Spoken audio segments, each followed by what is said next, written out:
centuries ago. An unknown land, its uncharted wilderness, a challenge.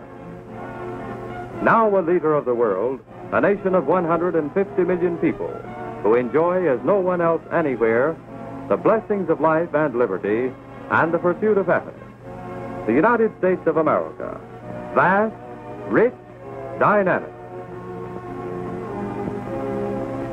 All across this fabulous land, matchless cities rear lofty towers of hope and ambition in stone and steel, symbolic beacons of man's achievement under a system of free enterprise and representative government.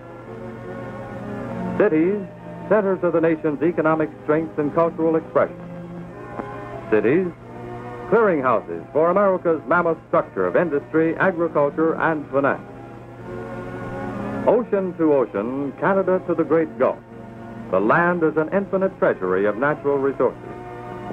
Productive timberlands cover 1/4 of the nation's land area, assure an adequate supply of forest products for myriad industries. Lakes, rivers refresh the land and serve the people. Rich stores of minerals, coal, copper, aluminum, iron, gold, silver, zinc, lead, manganese, and many, many more are wrested from the earth, skillfully converted into necessities and luxuries. These unsurpassed natural resources make America a colossus of productive power. From this fertile land, 9 million farmers produce an abundant variety of agricultural products. A bountiful supply of the bread and meat that makes Americans the best-fed people on earth. Industrial America, the amazing accomplishment of inventive genius, built with the brain and brawn of a free, aggressive people. In 250,000 factories throughout the land, workers are turning out goods of incredible variety and quality. Industrial wealth beyond compare. And all of this vast agricultural and industrial development and production is dependent upon mass transportation. American railroads move anything, anywhere, anytime. They provide the most efficient, dependable transportation in the world. The purchasing power of the American people is unequaled anywhere. The American people work hard and spend freely.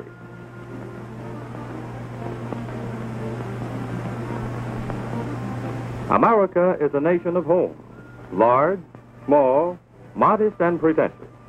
They represent comfort and security, a pleasant family life.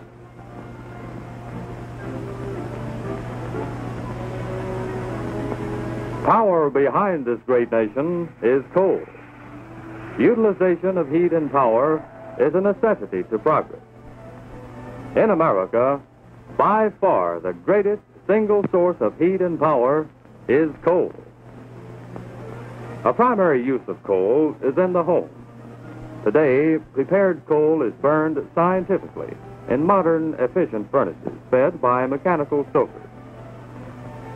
The domestic consumer demands an economic fuel of high quality, and he asks for equipment designed especially to burn it. Through extensive research and experimentation, the bituminous coal industry and the stoker manufacturer, working hand in hand, fulfill this consumer demand to provide the utmost in fuel satisfaction. Schools, factories, and office buildings are heated uniformly and economically with bituminous coal. Most large buildings burn especially prepared coal in furnaces fed by mechanical stokers. This prepared coal is clean. It leaves the minimum of ash and produces maximum heat. The experience of millions of users establishes that coal is the one fuel which is always dependable. Bituminous coal creates almost 50% of all the energy used to drive the wheels, generate the current, provide the light and power that American commerce requires. And some of it goes into the making of the world's tastiest hot biscuits, too. Our public utilities use bituminous coal as the primary agent for the production of gas and the generation of electrical power. Thus, coal's energy is transmitted into other forms. Coal is indispensable in the manufacture of iron and steel. Coke a byproduct of coal, is used as a principal heating agent in producing steel from iron ore, steel for skyscrapers, steel for bridges, steel for railroads, for machinery and tools, for plows, steel for national defense. Coal is the major railroad fuel, providing the power behind that indispensable system of mass transportation. And it powers ships which plow the seven seas. But coal is far more than a fuel. It is the most prolific raw material known to chemistry. The magic of modern industrial chemistry has produced innumerable new products and better replacements for old ones. In today's byproduct plants, coal is burned in airless ovens. And from this wondrous mineral are extracted coke, gases, ammonia, and coal tar, basis for a multitude of modern chemicals. Coke and gas used as fuel are the greatest bulk byproduct of bituminous coal. Ammonia, versatile byproduct of coal, yields many amazing derivatives. Refrigeration agents for the preservation of meats and other perishables. Fertilizers, a major ammonia derivative.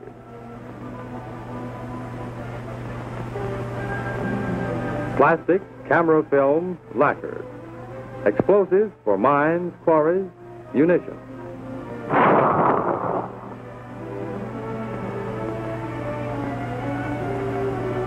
Coal tar is another major derivative of coal. It is used in the paving of smooth, long-lasting highways and in the form of creosote and the important preservation of wood. And coal tar is the miracle substance of modern industrial chemistry, black magic in a test tube. It is the source of an unbelievable variety of valuable products.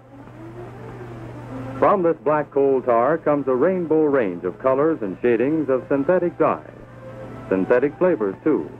Wintergreen, vanilla, almond, peppermint, and saccharin, the sweetest of them all. Modern medicine is thoroughly dependent on coal tar.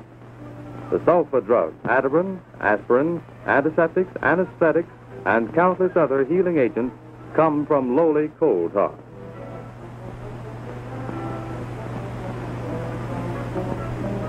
Yes, coal is a paradox. It is a basis for explosives and poison gases. Yet, from it come delicate perfumes, the breath of romance, no less varied than the odors of natural flowers. Beauty again, sheer, lovely hosiery spun from nylon, another magic creation from that black, smelly, sticky substance, coal tar.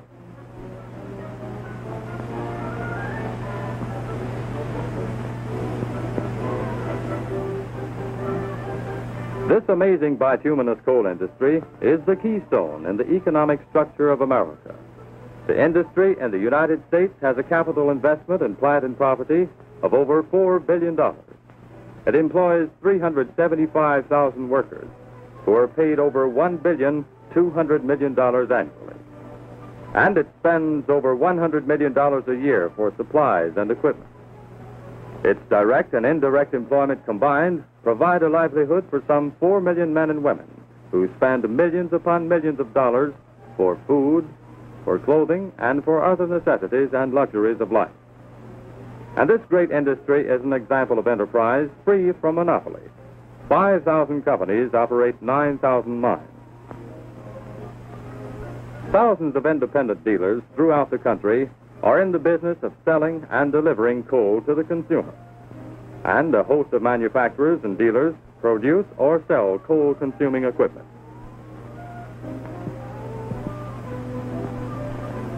Bituminous coal ranks above all other commodities in railroad tonnage and revenue. The railroads themselves use about 1/6 of the total annual production. Thus, the railroad and the coal industries are partners, each dependent upon the progress and welfare of the other. For centuries, the empire of black diamonds lay buried beneath the rugged mountains, inaccessible to the world until the railroad came. To serve the coal industry, the Norfolk and Western Railways spends many millions of dollars for efficient, adequate coal handling facilities. It designs, builds, and maintains in its own shop fleets of powerful coal-burning steam locomotives, especially designed for moving heavy tonnage trains. In the railway's great shop, workers build thousands of sturdy steel coal cars designed to meet the varied needs of shippers and receivers of coal. Normally, 14 cars roll off the N&W's Roanoke, Virginia shop assembly line in an 8-hour day, or one every 34 minutes. The railroad maintains great inland terminals. Through Portsmouth, Ohio, 102 miles of track with 10,000 car capacity flows about two-thirds of all the coal handled by the railway. In addition to inland terminals, the Norfolk and Western tidewater facilities at Lambert's Point near Norfolk, Virginia, are rated among the finest in the world. With considerably more than half the world's known coal reserves and a stupendous industrial demand, the United States of America occupies first place among the coal-producing countries of the world, accounting for nearly one-third of the annual world production. Its value exceeds that of our combined annual production of gold, silver, copper, and iron. Richest in point of value are the coal deposits of the eastern area, containing probably 9/10 of the high-ranked coal of the country. The Appalachian region, from northern Pennsylvania into Alabama, is a huge depository of bituminous and semi-bituminous coals of the highest rank.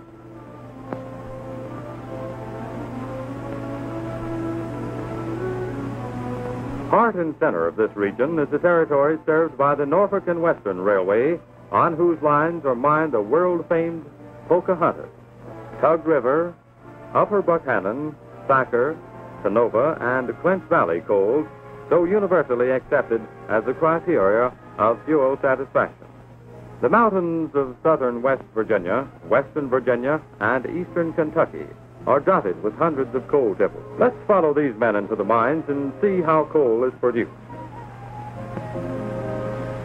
In this shaft mine, the workers enter cages or elevators and descend hundreds of feet into the earth to their job.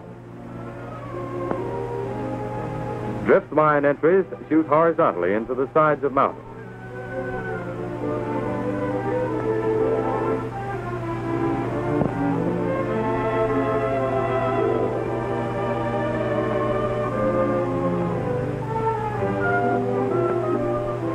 In both drift and shaft mines, the men ride electric trains underground to the points of operation. The modern coal mine is a far cry from the days when miners laboriously hauled coal with mule and cart.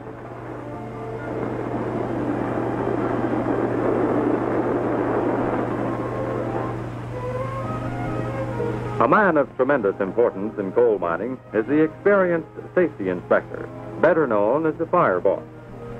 His job starts long before the miners begin working.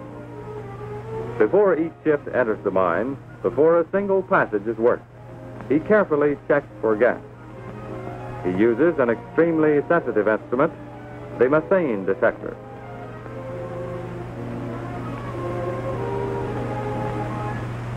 His okay must be on the face of the coal before operations begin.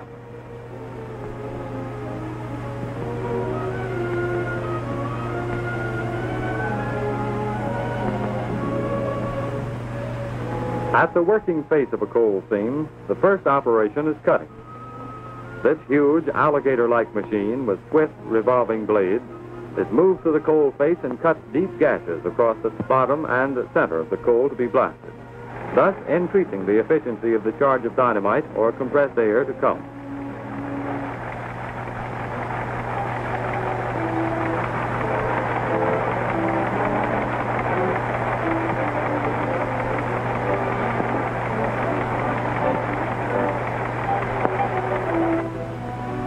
During the cutting operation, the machine operator tests once more for gas.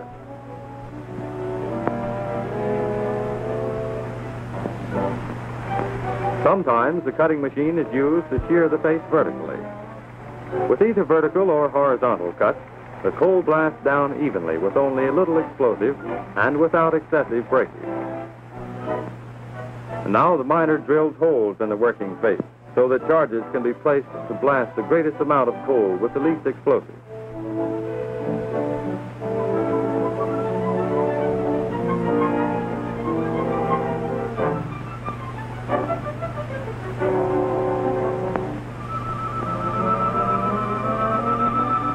The charge is tamped into the drilled holes carefully, and electric fuses are connected to a battery box.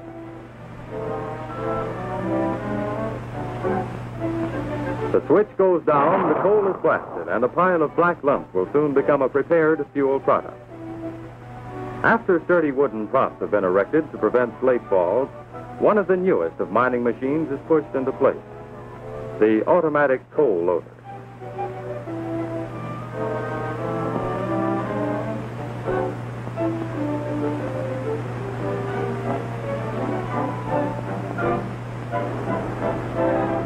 Then a string of empty cars moves up to the fallen coal, and the loader begins its magic work.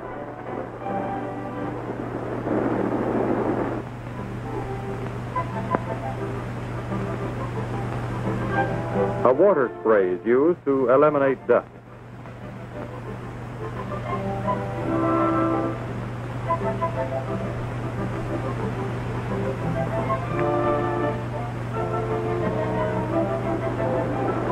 Motors collect the loaded cars from the working faces and assemble them into strings.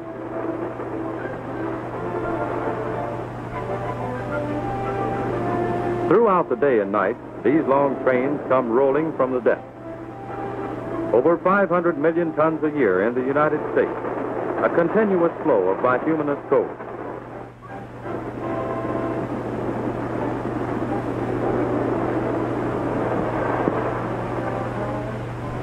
In shaft mines, loaded cars are hauled to the elevator, and up they go, hundreds of feet to the top of the shaft, where they are automatically dumped into a chute leading to the tipple.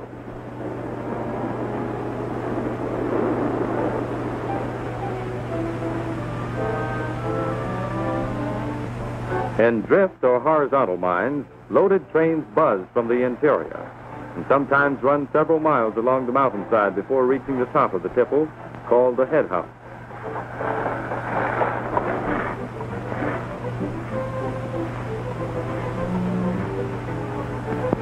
At the head house, each car is run to a rotary dumper and quickly turned over. The coal spills into a conveyor belt. Another example of the newer mining equipment. And the car quickly returns to the track as another takes its place. The belt conveys the coal without breakage or dust. Shaker screens on the tipple grade the coal according to size: black, pea, nut, stove, egg, and lump. The smaller sizes are washed by air or water to eliminate foreign matter. Larger sizes pass directly to the picking tables, where keen-eyed experts spot and remove slate and rock. After the washing and cleansing, coal is re-screened, assuring a clean, uniformly sized product. Coal passes next to a flexible loading boom, poised above railroad cars. It flows gently and evenly into the big cars as automatic sprays sprinkle it with oil or other chemicals. This is the famed dustless treatment, the final operation in the production of clean fuel satisfaction. Thus, the process of mining, grading, and preparation is completed. The finished product is ready to roll. From the myriad spur lines up hidden mountain hollows, from more than 100 mines in southern West Virginia, western Virginia, and eastern Kentucky, come the mine trains to assemble in the great inland yard.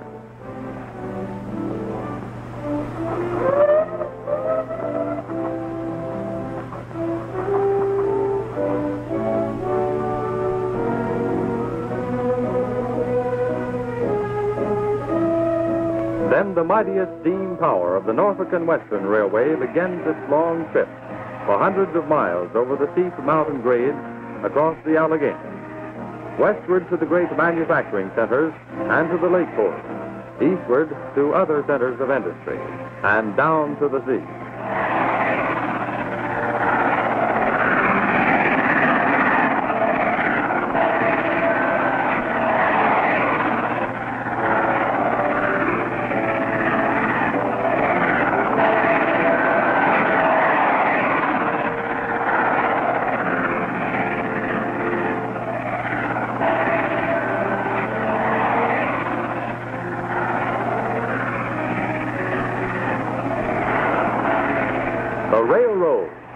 Woden's driving force with a tremendous job to do. A job that is carried on every hour of every day and in the darkness of night, in rain and sleet and burning sun, swiftly and efficiently.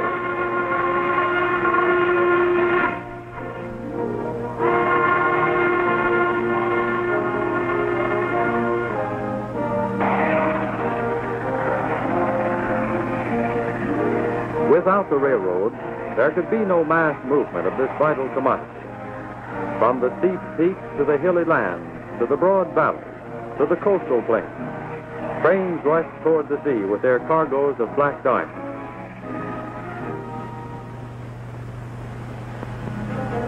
Most impressive of all Norfolk and Western coal handling facilities is the great ocean terminal at Norfolk, Virginia.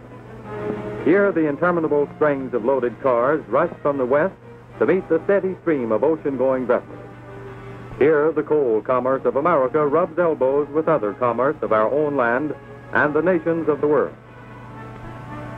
Vast, complex, a maze of tracks converging on gigantic steel piers, thrusting their girders over deep water.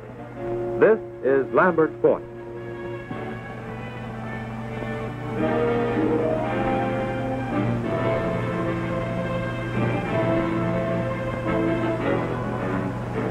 Let's see what takes place when ships come here for coal.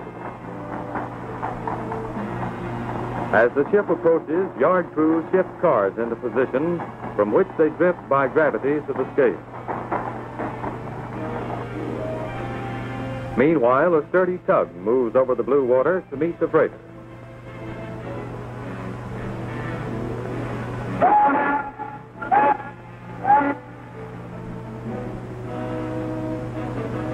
It shepherds the ship to the pier, recognized as one of the most modern and efficient coal piers in existence. The tug noses her big charge alongside.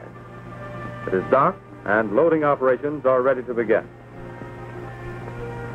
Now the cars of coal ordered for this ship are rolling slowly across the scale.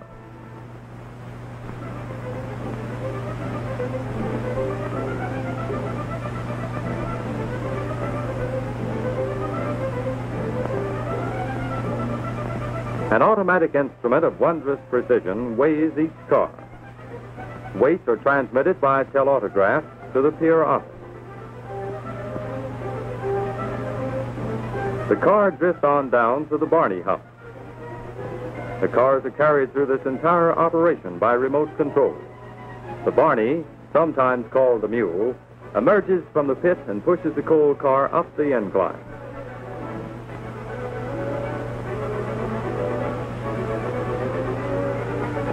The car drifts through the steam thawing shed used to facilitate dumping in cold weather.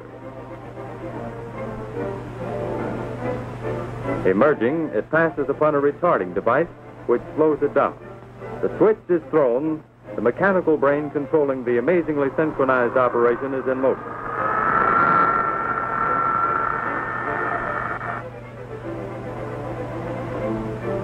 The great pan which will receive the coal is lowered to the ship.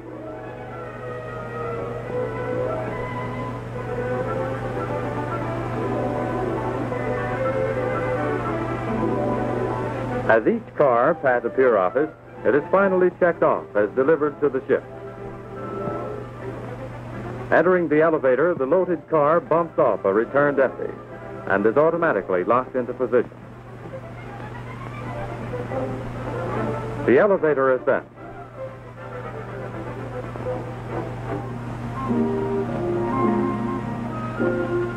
A rubber-covered retarding device on the great pan moves into position to receive the coal.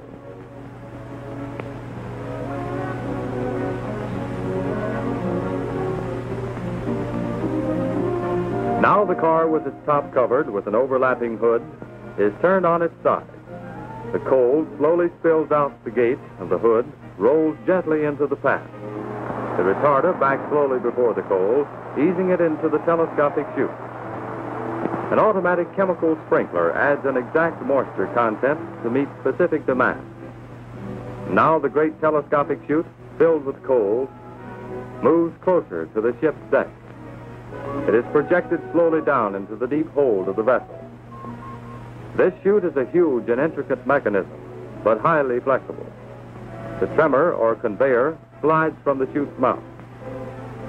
The tremor, another of the coal distribution industry's newest machines, is almost human, as it directs the flow of coal to the farthest corners of the hold and spreads it evenly. The long trip from mine to ship's hold is complete. The empty car is lowered to the pier track level and is bumped from the elevator by the oncoming loaded car. The empty rolls down the incline and up the switchback. It reverses direction and rolls back on the return track into the empty yard, soon to rejoin a train of other empties for the journey west, back to the mountains and the mines to be loaded again and again in the endless cycle of production. The ship is full, the job is done, and soon this great coal carrier will steam out to sea. But other ships will come to take more cargoes of coal. Coastwise ships from the north and south, and ships from afar off across the seven seas. For the need for coal is universal, and the fame of fuel satisfaction is world-renowned.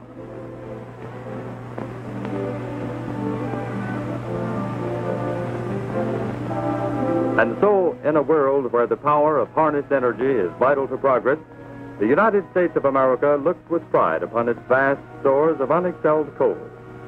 For coal is power. It is the greatest single source of heat and energy convertible to the needs of mankind.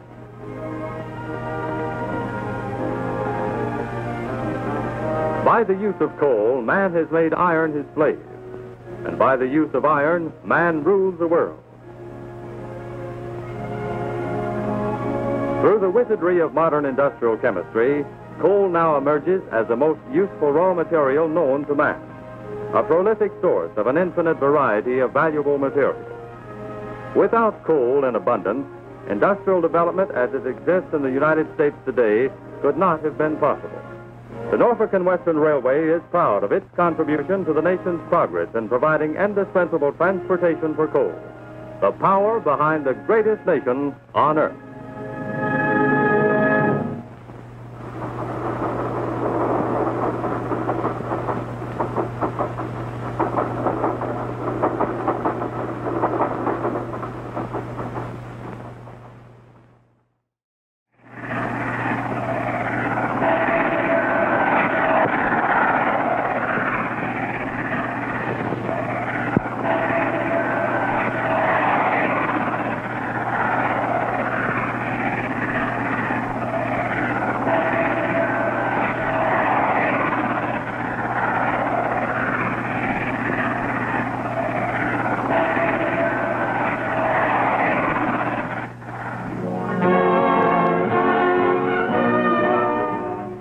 Centuries ago, an unknown land, its uncharted wilderness, a challenge.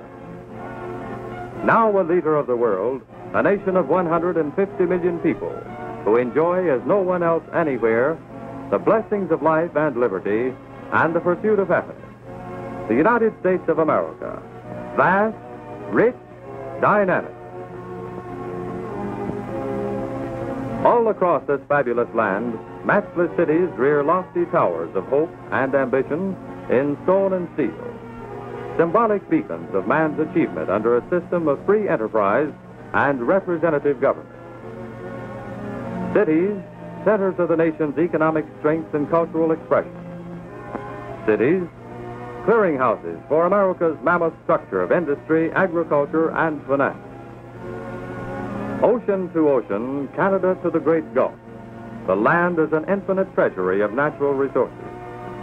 Productive timberlands cover 1/4 of the nation's land area, assure an adequate supply of forest products for myriad industries. Lakes, rivers refresh the land and serve the people. Rich stores of minerals, coal, copper, aluminum, iron, gold, silver, zinc, lead, manganese, and many, many more are wrested from the earth, skillfully converted into necessities and luxuries. These unsurpassed natural resources make America a colossus of productive power. From this fertile land, 9 million farmers produce to provide the utmost in fuel satisfaction. Schools, factories, and office buildings are heated uniformly and economically with bituminous coal. Most large buildings burn especially prepared coal in furnaces fed by mechanical stokers. This prepared coal is clean. It leaves the minimum of ash and produces maximum heat. The experience of millions of users establishes that coal is the one fuel which is always dependable. Bituminous coal creates almost 50% of all the energy used to drive the wheels, generate the current, provide the light and power that American commerce requires. And some of it goes into the making of the world's tastiest hot biscuits, too. Our public utilities use bituminous coal as the primary agent for the production of gas and the generation of electrical power. Thus, cold energy is transmitted into other forms. Coal is indispensable in the manufacture of iron. America is a nation of homes, large, small, modest, and pretentious. They represent comfort and security, a pleasant family life.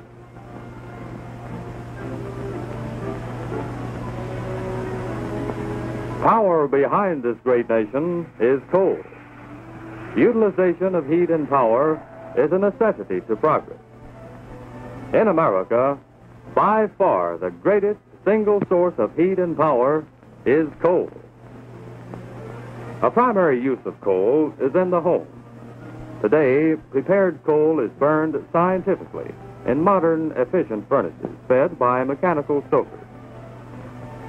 The domestic consumer demands an economic fuel of high quality, and he asks for equipment designed especially to burn it. Through extensive research and experimentation, the bituminous coal industry and the stoker manufacturer, working hand in hand, fulfill this consumer demand with an abundant variety of agricultural products.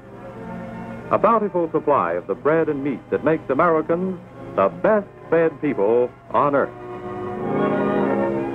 Industrial America, the amazing accomplishment of inventive genius, built with the brain and brawn of a free, aggressive people. In 250,000 factories throughout the land, workers are turning out goods of incredible variety and quality. Industrial wealth beyond compare. And all of this vast agricultural and industrial development and production is dependent upon mass transportation. American railroads move anything, anywhere, anytime. They provide the most efficient, dependable transportation in the world.